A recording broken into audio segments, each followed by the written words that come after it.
artificial life is a great tool to understand life, and there are questions like sustainability, species, we're losing species.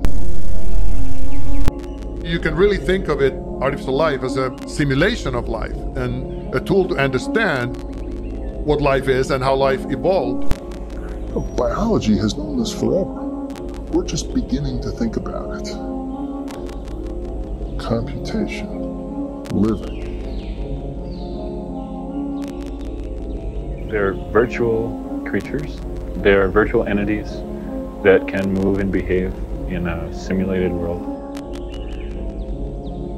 I think living systems and machines or computational systems are going to end up being the same thing.